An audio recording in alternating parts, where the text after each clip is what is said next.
Good morning, live with Carfix, Oak Ridge, Tennessee. This is Good morning. Good morning. Uncle Dan here.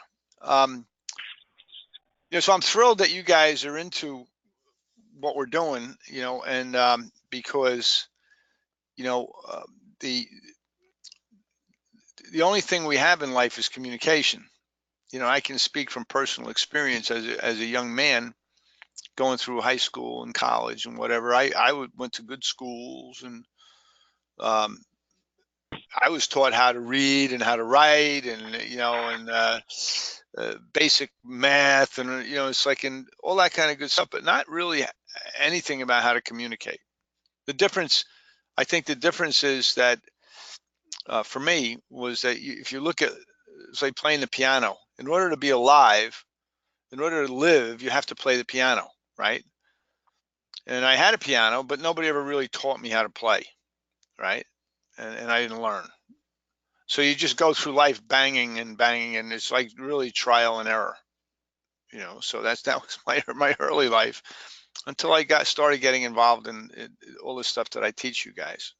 I was about 30, so that was a real blessing, and I've been at it ever since. And so I have a question for all of you, and I might have asked you this question, Lake, and I don't know if I asked the other guys. Do you guys want to be powerful while you're here on the planet?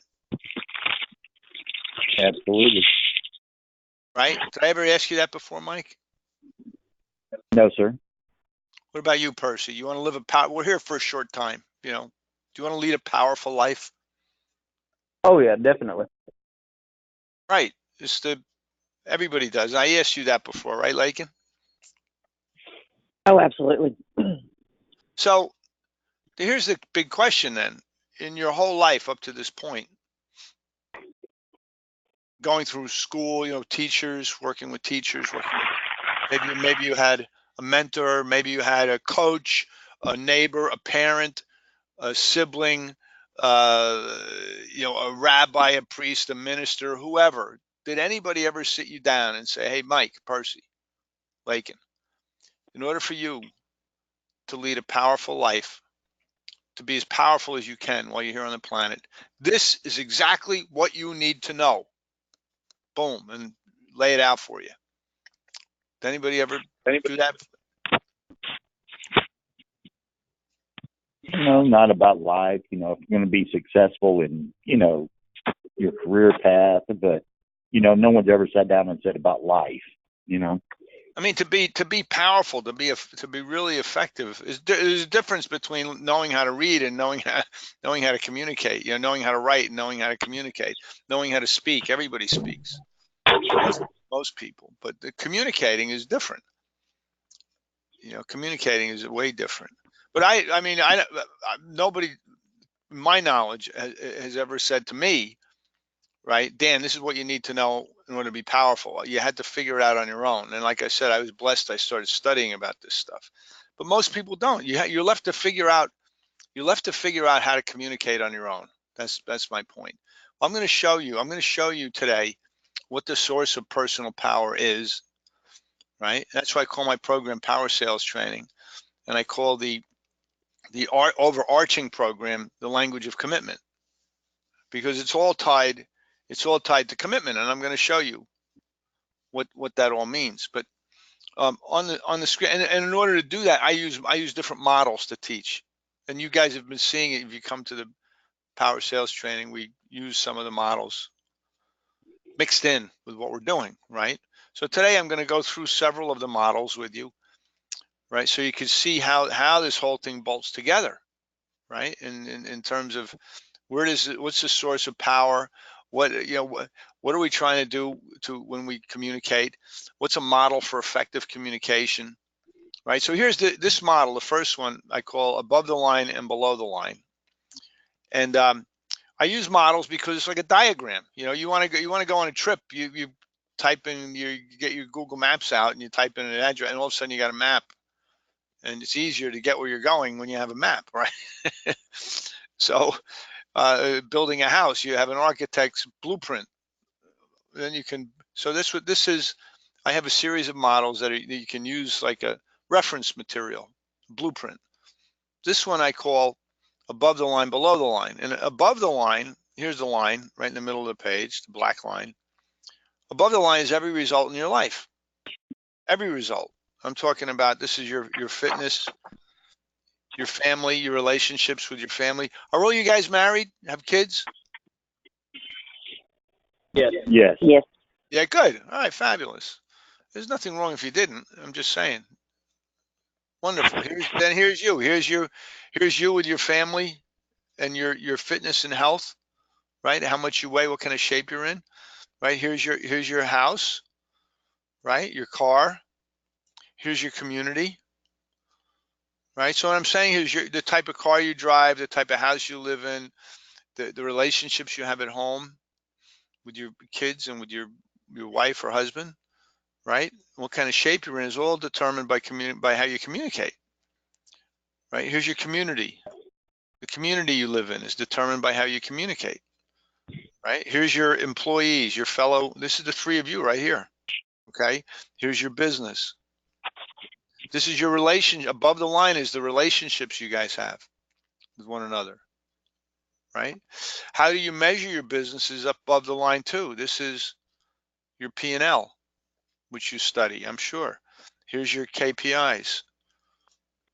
I know that the auto repair and tire industry has tons and tons of, of data, right?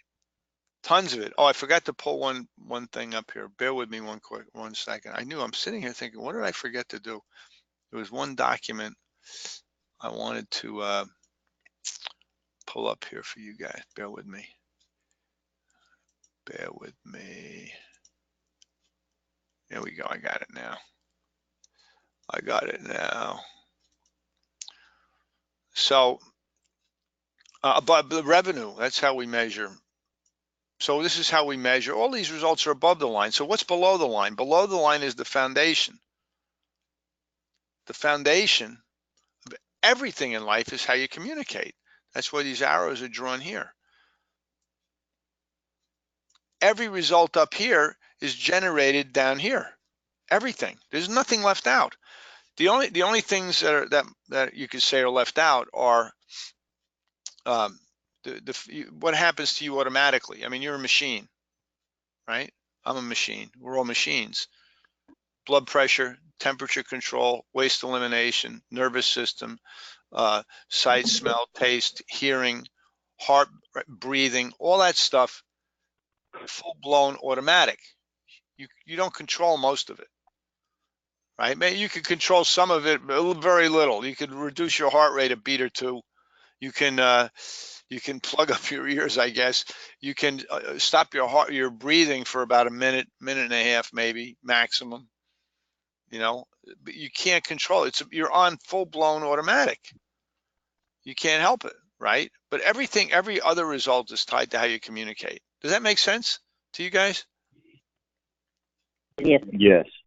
There's nothing left out. Absolutely nothing left out. So, but one of the things is, let me ask you a question real quick. Let's just go around the room. It's all communication. What does it mean then? What does it mean to communicate effectively? Let's just go around the room, and I want you to just tell me what your thoughts are. Just on, if I ask you that question, which I'm asking, what does it mean to communicate effectively? What do you think, Mike?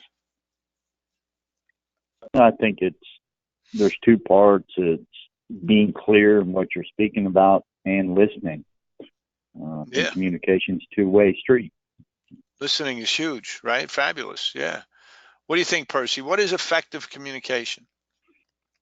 Communication to me is, it's like kind of like Mike said, you listen to the opposite person along with what you're saying as well to come up with the final goal, because everybody has an opinion. So you have to pay attention to what somebody else is saying in order Beautiful. to realize what they mean by what they say. Right. And I like that. Everybody has an opinion. Everybody has an interpretation. That's huge. Absolutely. Listening, like what both of you said. Fabulous. Lakin, what about you? What does it mean to communicate effectively? Communicating effectively, of course, above all, listening. But not only just listening, you have to be empathetic. non-judgmental, taking into account how the other person feels, put yourself in their shoes, and, try to do the best you can with what they're, what they're needing, what they're wanting. You got to really, I know it's listening, but it's also, determining what the other person's thinking, feeling, and needs. Mm-hmm. Here's what's interesting about this little exercise I do. I've done this with as many as 200 people in the room. And when I have a big crowd like that, I say, all right, let's take 3 minutes. Please write down your answer. What do you, and don't put your name on it. I'm just doing research here. What does it mean to communicate? If life is all life is about how we communicate or don't communicate, right? It's about, then there must be some definition for what it means to communicate effectively. Right? Say there's 200 people in the room. How many different, you guys all great, fabulous, thought out answers. Or intelligent answers. They're all slightly different, right? So if there's 200 people, how many different answers do you think we're going to get? 200. Exactly. A lot. No, it'd be 200. But believe me, trust me, it'd be 200 because, like I said, everybody was taught how to speak and write and read and do all that kind of stuff, but not about communication. What does it mean and all that? So usually at this point, I would turn to the CEO of the company, like Richard, and just say, hey, listen, until you and your leadership team can articulate what it means to communicate inside the business, until you cannot really identify that. Like I give you an example, most companies, and you guys are no different, you have clear standards for safety. There's things that you just can't do. There's things you can do. Clear standards for how to handle cash and credit, right, in the business. Clear standards for how to handle waste oil, environmental things. It's clear, right? But most companies, I'm saying 99.99999, 10%, have no standards for communication, how to communicate effect, none. So it's kind of, you have all these people running around inside companies with different ideas about how to do things, how to communicate, how to handle a problem, how to handle customers on the phone, how to handle customers at the counter, how to interact with the technicians. So it's all over the place, and yet it's interesting to me because this communication is there's no doubt that communication is the foundation for everything in life, and people generally walk around and have no idea what it means to communicate effectively, or worse, in a company setting, that everybody's got a different idea. So it's kind of like it's like the Jets football. The Jets will have a horrible football team. I think they all have different playbooks. They have to, because they're so bad. The game they played the Patriots on Sunday, it was a laugher. It was the worst game I've ever seen. It was like the Patriots were a pro team and the Jets were a high school team. That's what it looked like. It was that bad. It was just. Did you guys watch it at all? No. But it's I'm more of a college football fan, not NFL. yeah, college football is the best. College basketball is the best. I don't try not to watch the pros too much. But yeah, so it's like this. Everybody, I had a company when I got started. I had a company. I was a partner in a company that had 1,000 employees and 104 auto repair and tire stores. Right, and this is what I had to pull up for you. These are actual KPIs from that business. These are all the stores, and this is current month, and then compared to the month and the year totals, right, for all the stores. 104 stores in here, right? Different regions, and we study this stuff and study it and study it and study it. We got this stuff. We got these reports every week, every month, never ending. The point of sale system spit it out, right? And it was, but we had no. Given my background, when I got involved in the business, I would just sit in the stores. I would listen and listen and listen, and I said, "Oh, we have a problem," because I could hear people turning away business everywhere. As I traveled around and sat in the stores, I could hear it happening. Right? Not because they were bad people, but because of this phenomenon I'm talking about. There were no standards. There was no coaching program. There was no nothing. All we did was analyze this data till the cows come home. And you've seen all this. If you could see the screen, let me make this bigger. Well, you can see it here. Number of employee, average sales per employee, number of work orders, car count, average repair order. And this is 20-year-old data, but it speaks, speaks to what we're talking about. The leaders in the company want these numbers to change. They want some of the numbers to go up and some of the numbers to go down. How do you steer the numbers? The numbers are, this is just a measurement, right? How you steer the numbers is down here. Right, but we didn't know about this. We didn't know the language piece. I did, but I went to one of my partners years ago, and after I came to my conclusions, I said, guys, I was at a partner meeting, and I said, we're leaving about 25 million a year on the table. I said, we run a giant call center, and we have no idea what's going on. We're flying blind. And that set off sparks in the room. It was funny. But now the number, where I'm really clear, is the number was more like 50 million a year we were leaving on the table, because I have the software to measure it. I built the software to measure this thing. But without focusing attention on the language and without setting up standards for effectiveness, you just get what you get. And I know Richard wants to grow the business, so it's useful to have clear, measurable standards for what it means to communicate effectively inside the business. So that's what we do here, right? Let me I'm going to go through. I'm going to show you another model now. All right. First of all, I just want to say that you guys have a tough position. It's really challenging. That's the other thing I learned years ago. I really appreciate the role of service advisor in the business, in this type of business, because it gets crazy. I mean, you got to deal with the parts people and the technicians, right? You got to deal with the people at the counter. You got to deal with all the chaos. You got to deal with the phones ringing. Right. It's already starting. Does somebody have to get that? Yeah, I think she's grabbing it. Yeah. All right, good. You got to deal with all the craziness that happens. Plus, you got to deal with customers on the phone. And then the only thing my cartoonist left off here was a computer. No computer. There should be a computer right here, because you got to deal with the computer now too, right? Customers come in by computer, by phone. They're here. That's why I call this the chaos of commerce. Very chaotic. Right now, here's what I'm saying to you. This is like, if you take like Tom Brady, obviously probably the best quarterback ever to play the game. He's 42 years of age. He's still playing at a very, very, very high level at 42. He's won 6 world titles, 6 Super Bowls.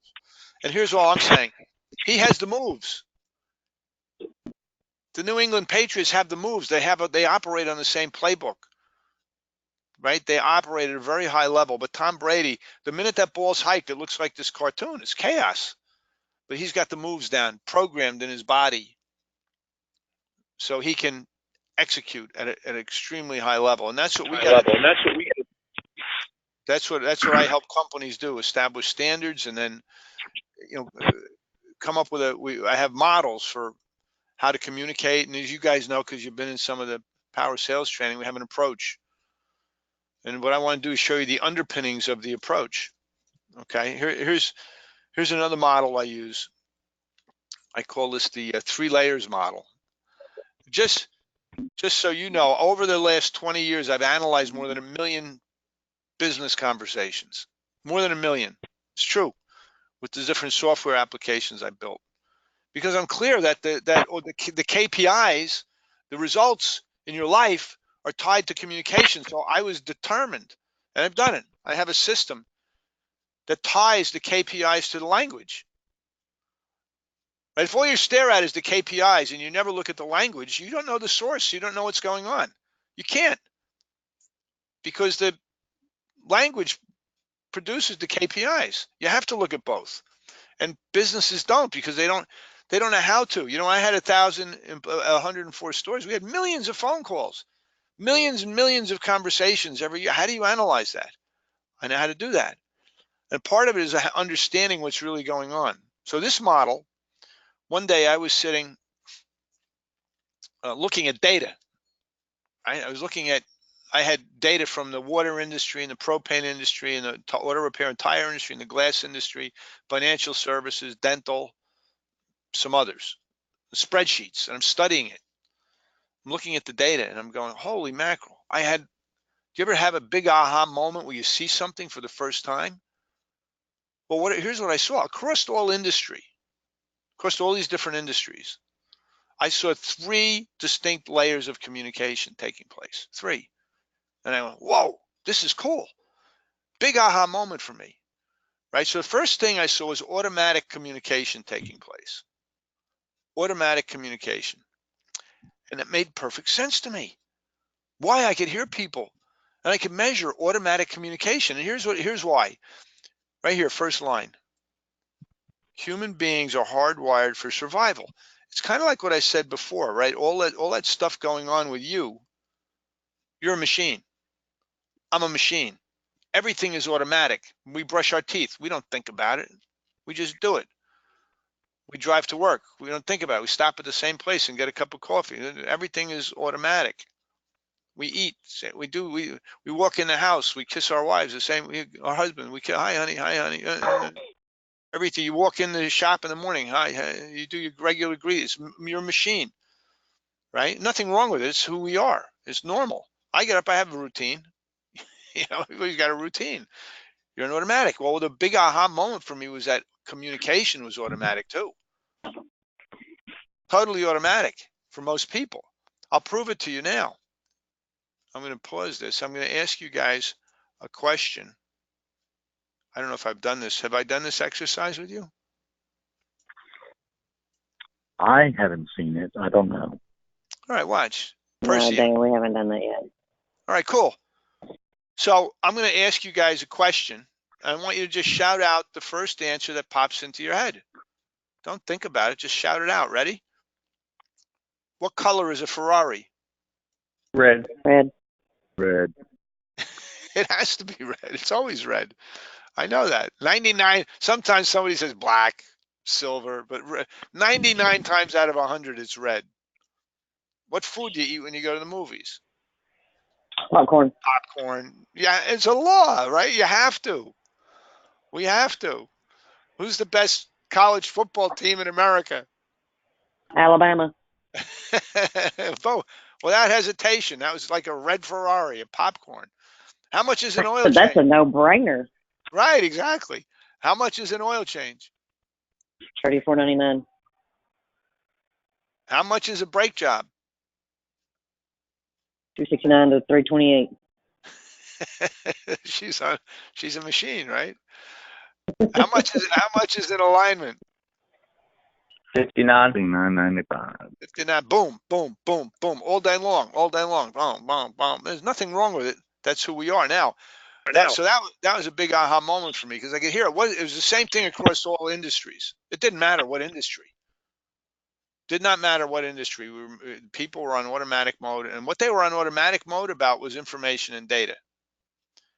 Oh, and so that was the second big aha moment for me. It was like, wow, this makes perfect sense to me. Why I'm hearing all this automatic conversation, and the automatic conversations are about information and data. It was like, yes, it makes perfect sense because the customers and the service advisors, that's you guys, right, were all born into the information age. You're a part of it. Can't escape it. Right? For me, I started in the information age. I'm 68. 50 years ago, I started going to college in New York City. I took my first programming class, Fortran, then Basic. Started with computers at that point in my life, and then the PCs came out in the early 70s, and then it was a race was on with Microsoft and Windows, and then different computers and different speeds and Pentium 1, 2 and stuff, and then the internet comes along, and we started out with a 28.8 dial-up, and then 56, and then T1, and then gradually it gets fast. What's the mission? To get the most latest and greatest up-to-date information, because that was a big competitive advantage in life. if you could manipulate data and you email it out or whatever eventually. So the internet is full blown now, right? I mean, it's just everywhere, information and data. And here's what I'm saying. For years, it was a competitive advantage to have the latest and greatest tools and everything to process data. No more. Why? Everybody has one of these things. Everybody is tied into the matrix. Everybody. Nobody left out. Every customer has all the information they could ever need. You guys have way more information. It's just out of control with the information. So what I'm saying is it's like kind of like a level playing field now. It's starting all over again. My claim is the information age is over. Over. Okay, do you ever feel like you have too much information in your life? It's just everywhere. Do you guys ever feel like that? Oh yeah, absolutely. Out of control. Totally out of control. So it's a level playing field. 100%. Now, what happens is now keep in mind. Now here's one of the key distinctions. Share this with you. The only time commerce happens is in this third layer. It's the only time it happens. The only time money shows up in your business, and the only time results are produced anywhere in your life, right, is when people exchange commitments. Let's talk about commerce. When you exchange commitments with another human being, the customer, that's the only time money shows up, when you exchange commitments. Just hold that thought. That's a fact.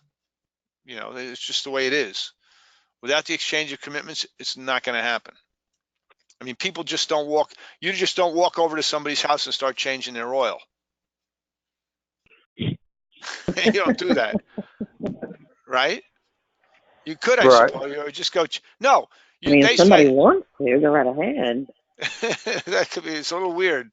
Hey, honey, there's some guy outside from CarFix changing our tires, right? I don't know what's going on. You could have the wrong house, but the point is there's an exchange of commitments. I promise to put tires on your car today at 2:00. Is that agreeable to you? You say yes. We now have exchange commitments. It's all linguistic. The exchange of commitments happens in language, in communication. The money shows up after the fact. The money always shows up later. But here's the problem in the industry. 95% of the time, the people, the customers, and you guys are in this loop. You got people that are machines, and they're talking about information and data all day long. Pricing, technical information, sizes, inventory, all kinds of technical stuff. Information. The problem with this is that giving out information does not necessarily produce a commitment. It just doesn't. Giving out information is giving out information. When you give a price, you all know if I call up and say, yeah, hey, how much is an alignment? And you say $59.95, what happens a lot of the time? Okay, thank you. Right, boom. Because it wasn't the real issue. It's never the real issue is the price. Not the real issue. I'll prove it to you. Watch, I'm going to share a little analogy with you. I call it the caveman story. I want all of you to picture in your head back 200,000 years ago, and you're cave people wandering around down there, Tennessee, the forest, and you're all alone, right? You're all by yourself. Can you picture that? Hunting for food. You're looking. Oh yes. You got a spear in one hand, and you're wandering around looking for food. All of a sudden, you go around this clump of trees, and you're standing there. There's a 1,000-pound, fully grown male lion who's also hunting for food for his family.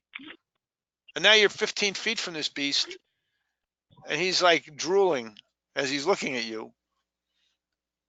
It's not a good day for you because one person, I don't care if you have a spear or don't, Sometimes guys like to think that they could defeat a 1,000-pound fully grown male lion, prehistoric lion. It's not going to happen.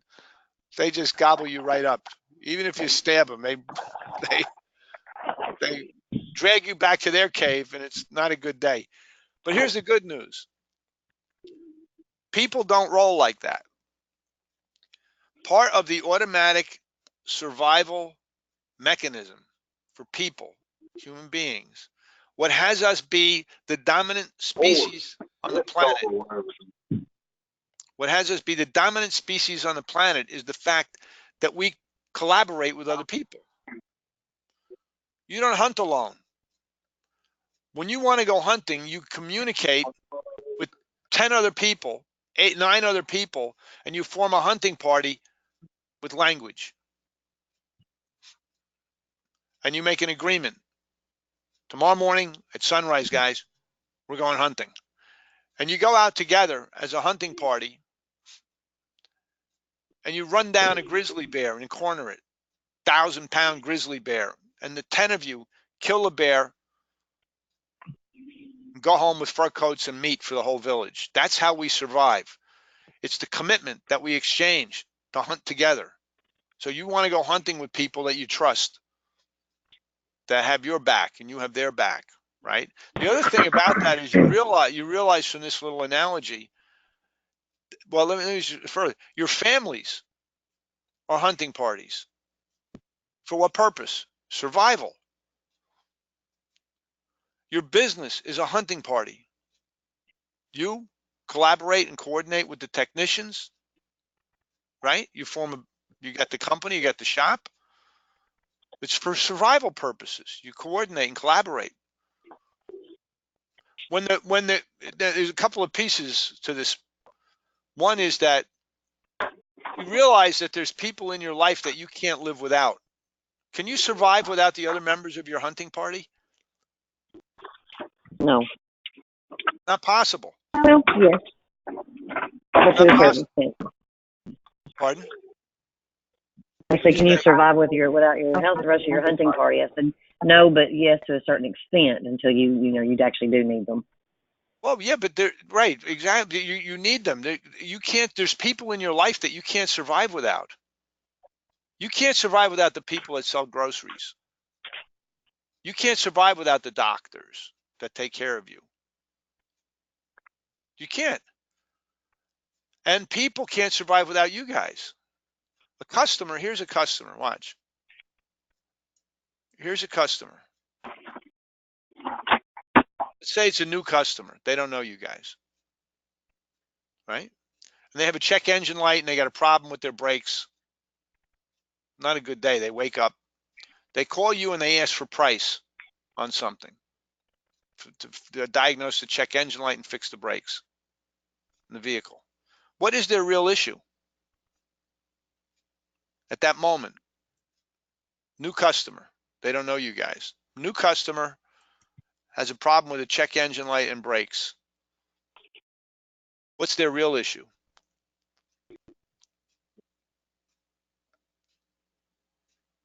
What do you think? Trust. Well, yeah, but I mean, what's driving their in their life at that moment? We've all been there. You wake up, you got a problem with your car. You guys are different because you know the business, but I'm like, I don't know anything about cars. When you have a problem with your car, what's the real issue at that moment? If you're stranded, you're a soccer mom, and you wake up and you go, oh my God, something's wrong with the brakes, and there's a check engine light. It'd be the feeling of uncertainty of knowing what's coming next, knowing what to do, how to do, and when to do. Okay, your survival's at stake. Right. When you don't have a vehicle where you guys live, if you don't have a vehicle, you can't buy groceries, you can't go to the doctor, you can't go to work, you can't take the kids to soccer practice, you can't do anything, nothing. You can't go visit grandma. Your very life is on hold. Your survival's it's literally at stake. You can't do anything. The only way you could survive at that point, you have to depend on other people in your hunting party. But since they don't have a car guy or gal, right? They're desperate. Literally, their survival's at stake. But they ask for price. Why? Because they are also part of the information age. They don't know what else to ask. So they start out the conversation, look, I got this problem, I got that, how much? But it's never the real issue. It can't be. Price isn't going to fix anything for them. Price doesn't fix cars. What fixes the car is when they talk with you and you say, look, Mrs. Jones, I can help you with that. You've called the right guy. I'm going to take care of you today. Boom. And you make a commitment first. And she goes, oh, thank God. I'll have you back on the road today. You address the real issue. The real issue is her survival. The fact that her life is on hold, and you make a commitment to help her. You say, look, don't worry. You can come and join my hunting party, and I'm going to take care of you. That's what it's all about. I've proven beyond a shadow of a doubt. Now, there's nothing wrong. Here's the other thing I want to be clear about. There's nothing wrong with talking about information and prices with customers. You have to at some point. What I'm saying is that if you don't shift gears and get into the commitment layer and learn to articulate clearly your commitment to help people, if you don't do that well, your results are not going to be what they could be. Because the real issue for other human beings, I don't care the business you're in or where you are in the country, it's the same dynamic. It doesn't matter if you're in the water industry, propane industry. Why does somebody call a propane company? They need fuel. Right, their survival's at stake. They got to eat. Yeah. They got to have warm water. They got to cook. They got to heat the house. It's literally a survival issue. If your car doesn't work, it's a survival issue. It's not a price issue. It can't be. I got so clear about this over the last 2 years. It just can't be. So why deal with price right away? It makes no sense. With their list, they ask for price. The customer calls you every day, all day long. They're going to call you today. They're going to ask for price. What they're listening for, they're in hope. They're hoping to find somebody that says, I can help you. I'm going to take care of you. I'm the guy. Does that make sense? Give me some. Yes. Talk with me. Mike, what are your thoughts? I'm sorry, I didn't hear it. I said, what are your thoughts on this model, what I'm laying out here for you? Oh, I agree 100%. The commitment is, that's our job here. Of course, we relay information and, we have automated, but if we don't press for a commitment between both of us, we haven't really done anything but talk to someone. Right. You've exchanged information and data. You got to be able to say, look, I'm going to take care of you. Don't worry. You have no worries. I've been doing this for 22 years, 30 years, whatever. I know how to do this. And by the way, Percy's my ASE certified technician. He knows electronics like nobody's business. And I'm going to put him on your vehicle for you. He's going to take care of you, get you back on the road quickly. Now, we'll do it today. We'll get you set up and get you rolling today. Boom. And then there's other details and stuff you got to work out, of course. But my point to all of you, is that it's the commitment piece. So this model is very powerful. My recommendation is you take the workbook, print out this page, you shrink it down or whatever, and just put it on the counter so that you see it as a reminder, because you're going to be tempted to go into automatic mode and price dumping mode on occasion. It's normal. Because why? Because you're a machine. They ask for a price and you go, okay, $59.95. Oh, you don't want to go there first. You want to go here first. You want to go to the commitment layer first. Always. Always. And you watch what happens when you get really good at expressing your commitment first. It changes the game. Changes the game. Have you noticed that, Lakin, as you get better at making commitments?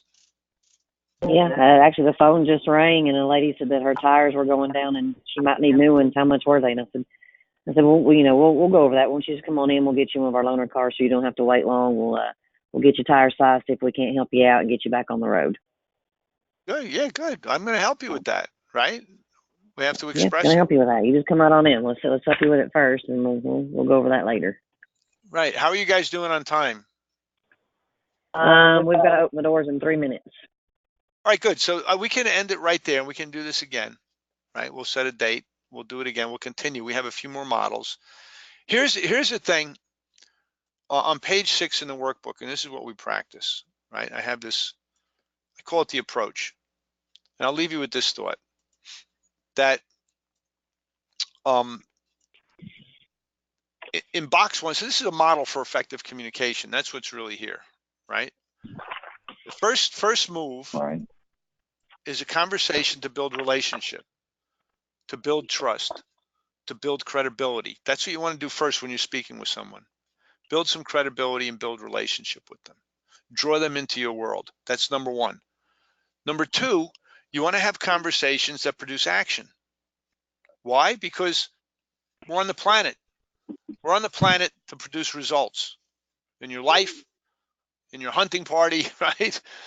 In your family, at work, results. So you have to know how to cause action to occur in your speaking, because that's all we have is language and communication.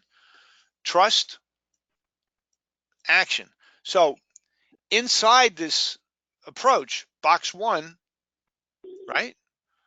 Thanks for calling CarFix. This is Percy. How can I help you? First, and we know what's coming. You just make a pleasant, nice, energized greeting. First thing that's coming is the customer is going to make a request for information and a price, or they're going to make a statement. I have a problem. How much? Your first move right here, this line.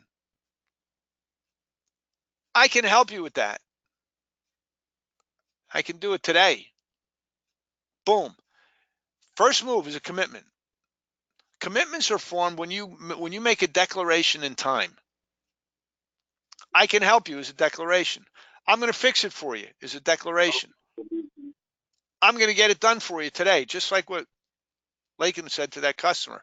I'm going to take care of you today. So once you put the time element in, now it's a commitment. The time element is mission critical. Without the time element, it's just a declaration, not as powerful. With the time, this is the same move, by the way. Box 1 and box 2. The time is great news. I've got an appointment for you now or at 2 o'clock. That's the time element. It's the choice close. Offer two times. But here's the thing that's so powerful about this. This is the same move that put men on the moon.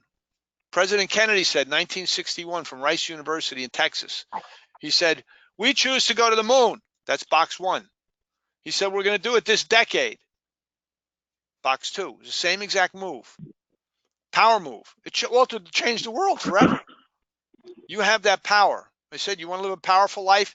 You got to learn how to do box 1 and box 2 with passion, with energy, and flawlessly. So here's what I want you to do going forward.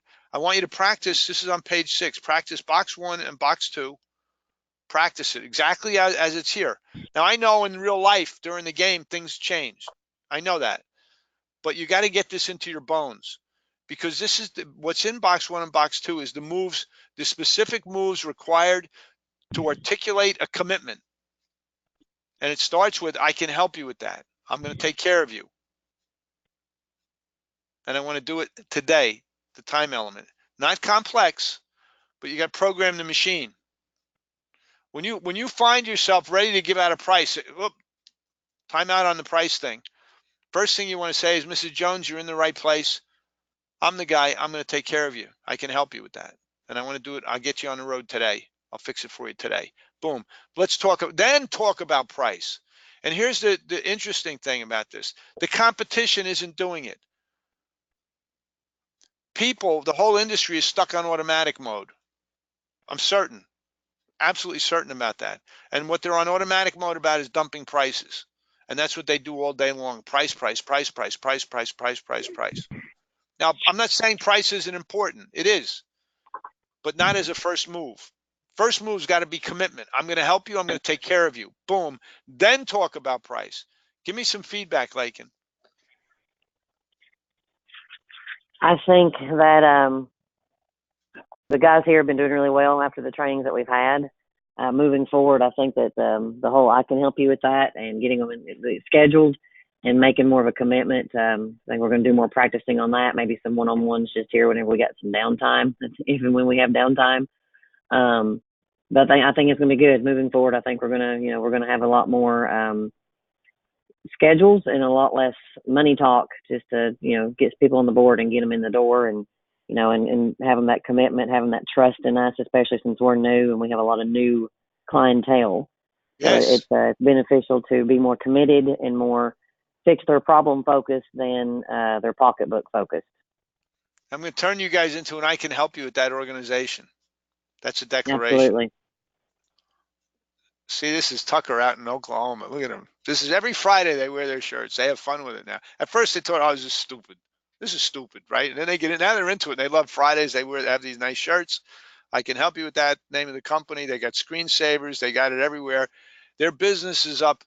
This is a mature business. Been in business for over 20 years, right? Since they started my program 2.5 years ago, they're up 57%. And all they did was become an I can help you with that commitment-based organization. 57%. No change in advertising, marketing, nothing. And I know you guys are growing, and I know you're doing very well over there. I talked to Richard. I know that's happening, and I love your attitude. Lakin, you're fabulous. I know you guys show up, right? You practice. You practice. This is me. This is Randy Cowley. Dan, these are the guys out there. You practice this stuff. See, here's my work. This is a train. This is not me. This is another client, but this is during a training session down there. We have our workbook out. We practice and everything. So go have fun today, guys, and start to focus on generating big commitments. And the first move, I can help you. I can help you. I can help you, is gonna get you into that mindset and into the conversation. Right. Okay, Mike. Any questions? Any thoughts? No, I've always felt, the commitment was always anybody can pull up information, call and get information. It's just getting that commitment. He's got to do a couple more things. Well, I'm going to let you go now. It's a great way to end, Mike, because there's a lot of getting the commitment. Let me leave you with this other thought. Getting the commitment is what you want. The best way to have people commit to you is for you to make the first move. If you want to marry your girlfriend, right, you say something to her like this. Let's say, I'll use Doreen, my wife, as an example. I say, Doreen, listen, we've been going out for 4 years.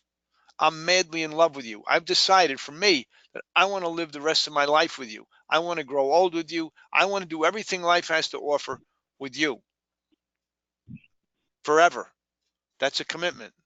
You make that move, and most of the time, if you have a good relationship, you're going to go, yeah. It's the same thing with a customer. You say, look, your search has ended. Your search has ended. You found the company. We're going to help you. I'm the guy. My job is to become your car guy for life. That's what it says right here. Look. Right here. I want to be your car guy. That's another thing you got to learn how to say. Declare to people.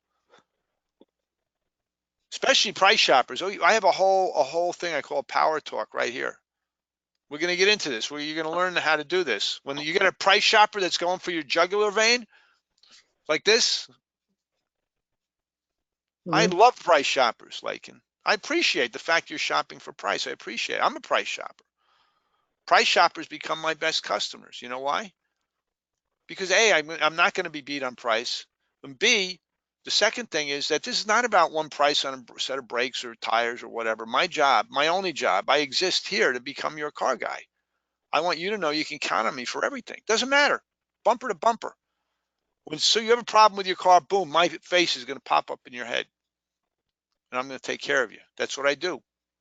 All right, now let's then talk about price. I call this a power talk. The minute you give out a price shopper, the minute you give out that price, they're gone a lot of times.